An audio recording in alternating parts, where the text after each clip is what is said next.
হঠাৎ করে একটা কথা চারদিকে টিভি মিডিয়া সব দিকে শোনা যাচ্ছে যে মমতা ব্যানার্জি এবং তৃণমূল দল তারা গিয়ে স্ট্রং রুমের সামনে পাহারা দেবে।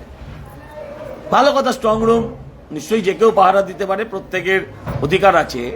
কিন্তু মজার বিষয় যেটা, এটা তো এতদিন বিরোধীরা দিত এ রাজ্যে, তো মমতা ব্যানার্জি এখন দিচ্ছেন কেন? তার মানে কি বিরোধীরা, মানে আগামীর বিরোধীরা অ্যাডভান্স কাজ শুরু করে দিল? মানে মমতা ব্যানার্জি বুঝতে পেরেছেন যে উনি আর 4-5 দিন আছেন মাত্র।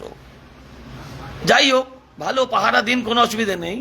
কিন্তু স্ট্রং রুমে যে কোনো গন্ডগোলের সম্ভাবনা আছে, এটা আমরা যেটা বলতাম এতদিন, সেটা আগামীর বিরোধীরা আজকে প্রমাণ করে দিলেন। এবং ওনারা খুব তাড়াতাড়ি সেই স্ট্রং রুমের সামনে বসে আরেকবার প্রমাণ করলেন যে সরকার হিসেবে যাই হোক, ব্যর্থতা যাই করে থাকুন, অপদার্থতা যাই করে থাকুন, বিরোধী হিসেবে ওনারা কিন্তু বেশ তাড়াতাড়ি কাজ শুরু করে দিয়েছেন। এটা কিন্তু আমাদের প্রত্যেককে মানতে হবে। যাই হোক, হ্যাঁ, এছাড়া আর কি বলবো বলুন। ধন্যবাদ। আমাদের ভিডিও ভালো লাগলে লাইক আর শেয়ার করুন, কমেন্ট সেকশনে গিয়ে জানান আপনাদের মতামত। আরও ভিডিও পেতে আমাদের চ্যানেল এখনই সাবস্ক্রাইব করুন এবং প্রতি মুহূর্তের খবরের আপডেট পেতে প্রেস করুন বেল আইকন।